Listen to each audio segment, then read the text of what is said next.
C'est un jeune homme. Il est encore jeune, mais c'est un jeune qui sait étudier la parole de Dieu. Il s'est fouillé dans les Écritures. Alléluia. Et moi, ce qui m'impressionne avec lui, c'est son calme. Il ne panique pas. Amen.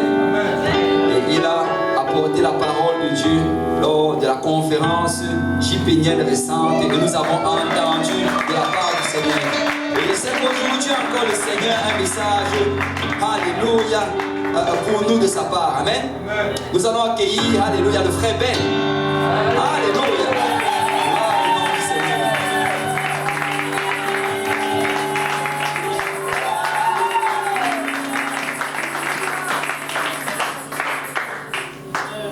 Je suis content de prêcher sur Saint-Michel. Donc nous allons commencer. Mon titre s'appelle je prêchais cette fois-ci sur le péché. Ouvrons nos Bibles dans Romains 3, verset 23.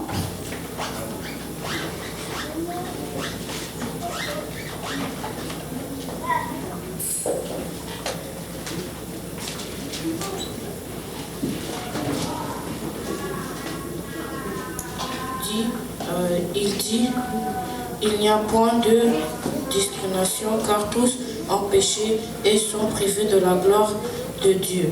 Et ils sont gratuitement justifiés par la grâce, par le moyen et la rédemption qui est en Jésus-Christ. Je ne sais pas comment dire celui, mais tout ce que je comprends, c'est qu'ils disent qu'on a tous péché. Il n'y a aucune personne qui a jamais péché dans sa vie. Allons dans Pierre 4, chapitre 4, verset 8.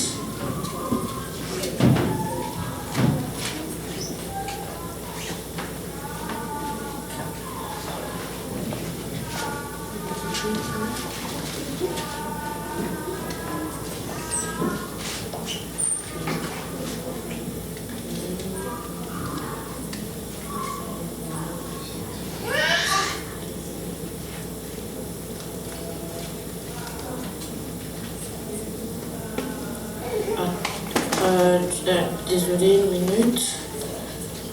Pierre.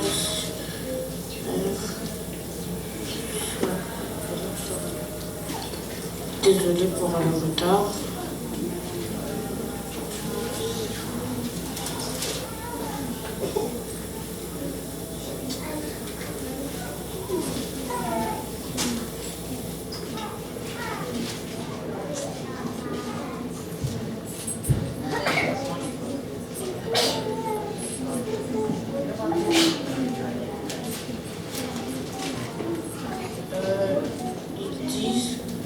Ils disent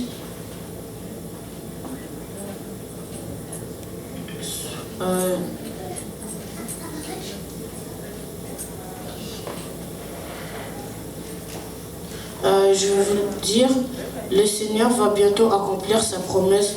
Pourtant, certains disent qu'il est en retard. En fait, il est patient avec vous. Il ne veut pas que certains meurent pour toujours, mais il veut qu'ils arrivent à changer leur vie.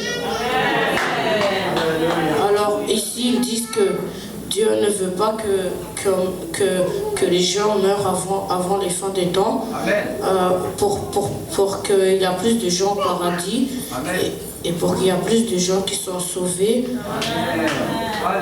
Allons dans Romains 6, verset 23.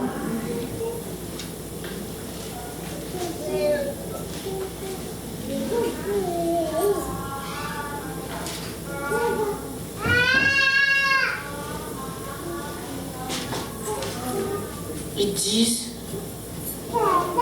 car le salaire du péché, c'est la mort, mais le don gratuit de Dieu, c'est la vie éternelle en Jésus-Christ, notre Seigneur. Ils disent que quand on pêche, nos conséquences, c'est la mort, etc. C'est ça. Dans Psaume 51, verset 3 à 4.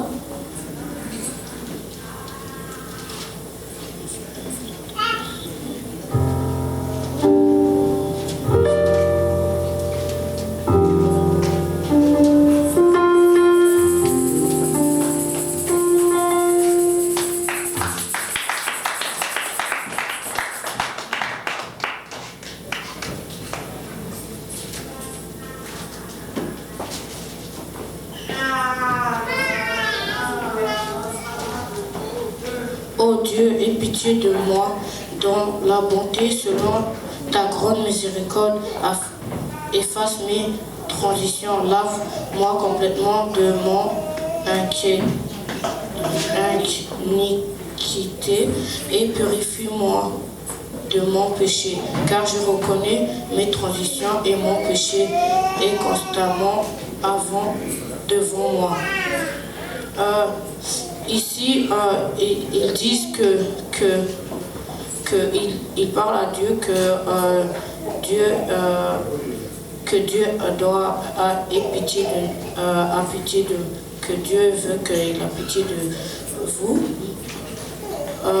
Donc, ils disent aussi lave-moi complètement de mon iniquité et purifie de mon péché. Donc ici ils disent que je me réponds de mes péchés pour toutes les mauvaises choses que j'avais fait avant. Dans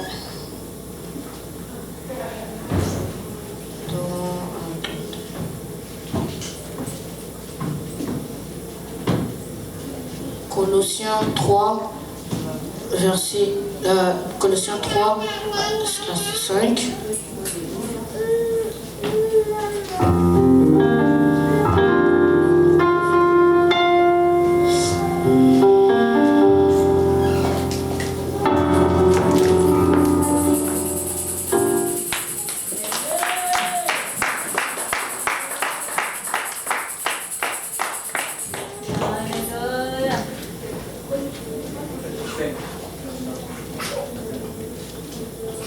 Il dit, faites donc mourir les membres qui sont sur la terre, l'impureté, les passions, les mauvais désirs et la cupidité qui est une idolâtrie. Fait que toutes les mauvaises choses qu'on faisait, c'était de l'idolâtrie, c'est-à-dire qu'on sert d'autres dieux. On s'agenouille devant des statues, on préfère plus de choses que Dieu. Je pense que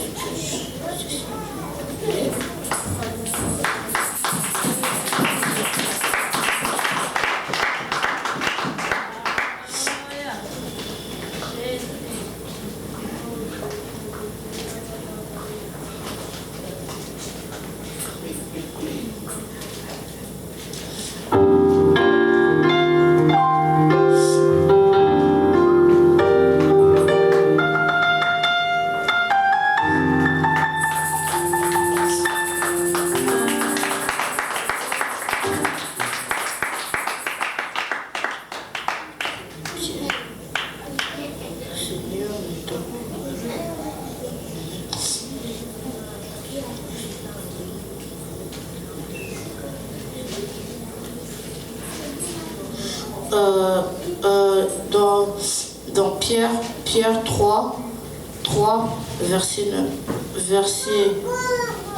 9, ils disent « Le Seigneur ne tarde pas dans l'accomplissement de la promesse comme comme quelques le croyant, mais il use de patience envers vous. Ne voulons pas que aucun périsse, mais voulons que tous arrivent à la repentance. Alors, ils disent que le Seigneur ne va pas tarder à revenir. Il veut qu'on se répand pour les péchés et pour toutes les mauvaises choses qu'on avait fait. Amen. Et j'ai fini. Que Dieu vous bénisse.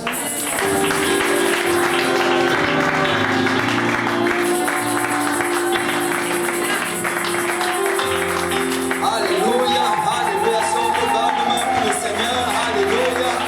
Merci Seigneur pour la parole de Dieu, alléluia. Gloire au nom du Seigneur, gloire au nom du Seigneur, alléluia. Merci frère Ben, alléluia. Vous savez, c'est intimidant que de se retrouver ici devant, amen. Tu peux préparer ton message, alléluia. Et après là, mais merci Seigneur pour des hommes de Dieu, alléluia. Qui ne se laissent pas intimider, alléluia. Qui apportent le message que le Seigneur leur a mis à cœur. Gloire au nom du Seigneur. Et nous allons appeler le deuxième à la chair, amen. Est-ce qu'il y a des gens